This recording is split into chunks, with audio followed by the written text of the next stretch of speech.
Hello, welcome to episode 5 of Sid and Lola's podcast. My name's Jess. And my name is Chloe, and we'll be talking about yeasty ears in dogs. Hi guys, welcome back. We are here today to give you loads of tips and tricks about dogs that get yeasty ears. Yeah, so I said to Chloe, I'd really like to talk about yeast in dogs. It's really, really common, and also it's something that I've been through with Piper. So I thought I'd just tell you all the story of Piper and his yeasty ears. Yeah, basically. And Harley gets the same as well. She gets Oh, why do I keep saying yeasty ears? Yeasty ears. Swapping the letters around.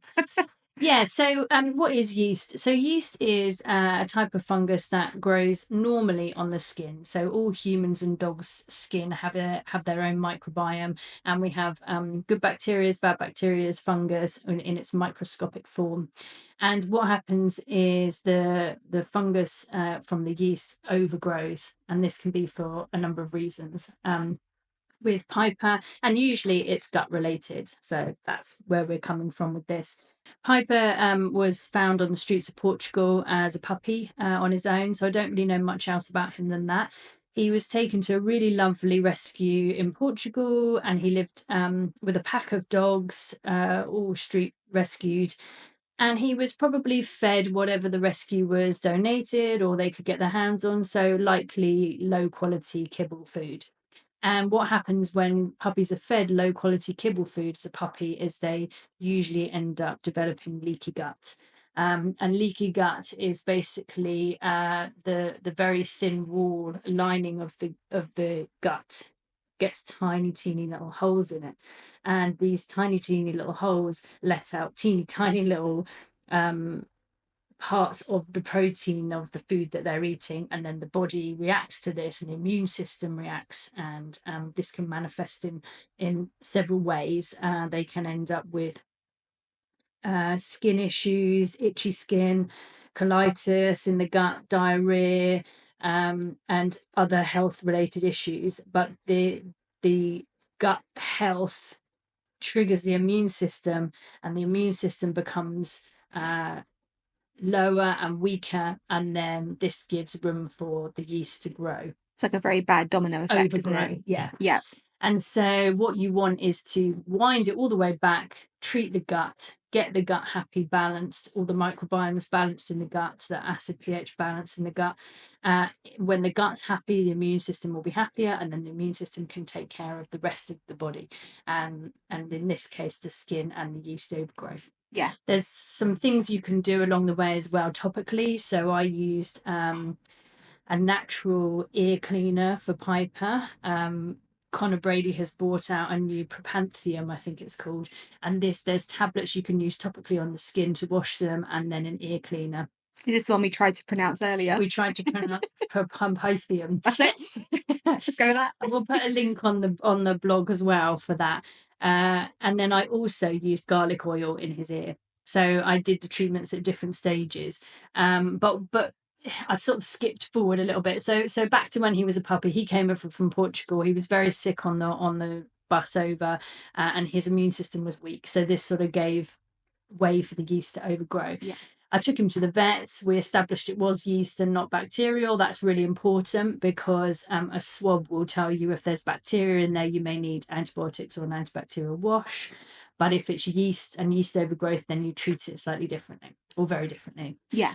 So I knew it was yeast. We'd done the swab. And so I did everything I could to heal the gut. I raw fed him. I cut out all fruits and vegetables that were high in sugar. I fed him on very much an 80-10-10 diet, raw food, of course. And then I did a little process of elimination to try and work out which protein sources were triggering the itchy skin. So not only did he have a yeasty ear, which was smelly and kind of browny, waxy and irritating him, he was shaking his head a lot.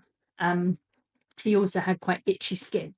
And so that was my kind of barometer, really, of knowing what was affecting him, what he was having a reaction to and what he wasn't. So if I fed him something high in berries and sugary veg, like carrots, for example, he would start itching. So I knew he wasn't that was no good for him. So I back away from that. Yeah. Then his itching would calm down, and so on and so forth. So I went through this sort of process of elimination with protein sources, fruits and vegetables, supplements, etc. And my main focus was to heal the gut. So I wanted to heal this leaky gut that he had developed. There are also some supplements you can add in at the same time as doing your raw feeding process of elimination.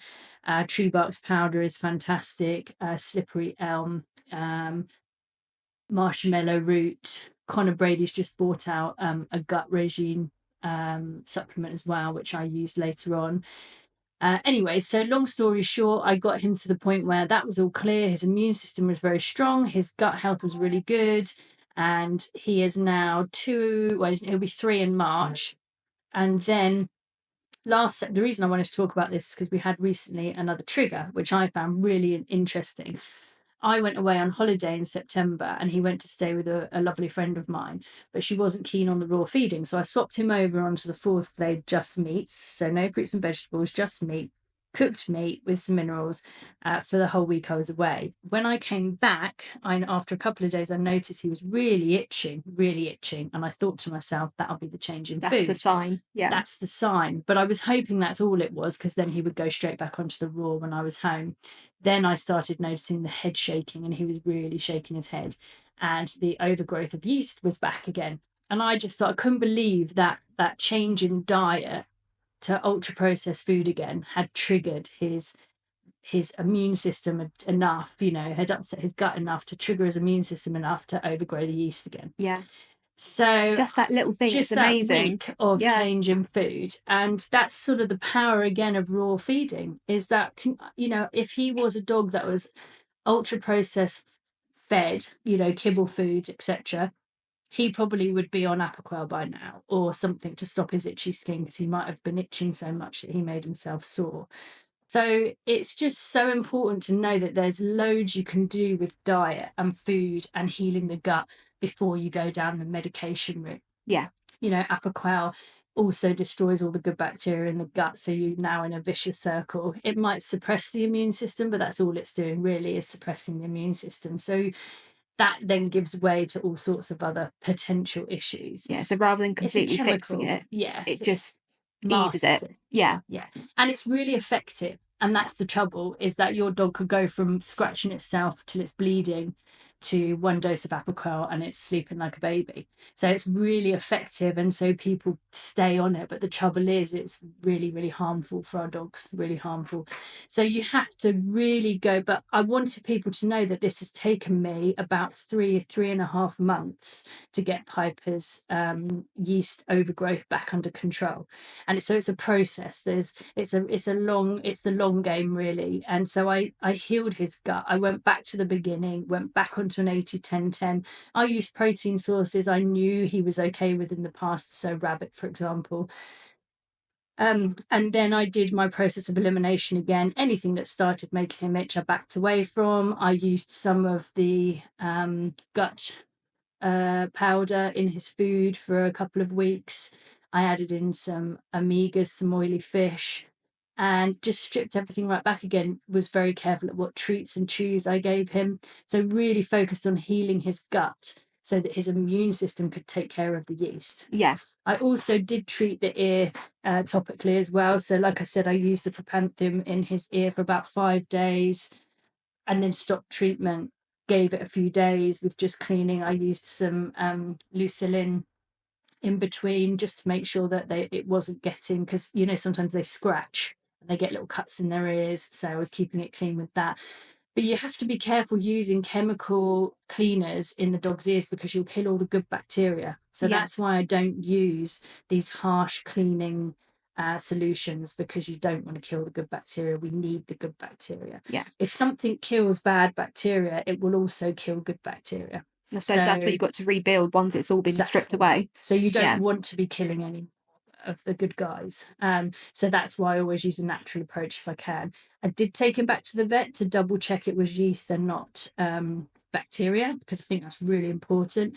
You treat a bacteria infection differently to yeast. So Yeah, she was happy and confident there was no bacteria. It was a yeast overgrowth, and so that gave me peace of mind and free rein to treat him naturally as much as I could. And then the thing that tipped it over the edge, which I was over the moon about, was the garlic oil. So garlic kills yeast. You can also add garlic into their food. It's not poisonous to them unless you give them excessive amounts. Like if they're like an entire garlic clove or something. So if you gave a whole clove to a chihuahua, like a whole bulb, sorry, to a chihuahua, a bulb, that's you're it. going to be in trouble. Yeah. But half a clove or a clove in their food once a day for a week or so is really good for them, and that will help any yeast that's also growing internally as well. Yeah. So there's lots. I just wanted people to know there's lots and lots that we can do with diet, with food, with natural products. We'll put a link on the podcast for the propanthium and the garlic oil, so you can see the things that I've used. And then gut health. That is the most important thing. So we will do a podcast on gut health as well, and explain a little bit more about how it works in a carnivore, in a dog, as opposed to us humans, and a little bit more about why it's so important to balance the gut and the impact it has if you don't. Yeah. And this kind of overgrowth of yeast is one of those issues you get when you don't look after the gut. So yeah, I mean, I'm pretty sure with those links I'm going to put, I think I can put them in the description below. So below the podcast, have a look at the description below, and the link will be there for the both of them. Perfect. Yeah. So you can also have a little look on my website, so sidandlola.co.uk. Our Instagram is Sid and Lola Raw. We're on Facebook as well. And also, don't forget, we've got the grooming salon. So if anybody is interested in booking in the grooming salon, give us a call. Harley and Poppy's coming in soon. The Harley and Poppy will be here. They will. Gorgeous. And also we've got the podcast on Spotify and on YouTube.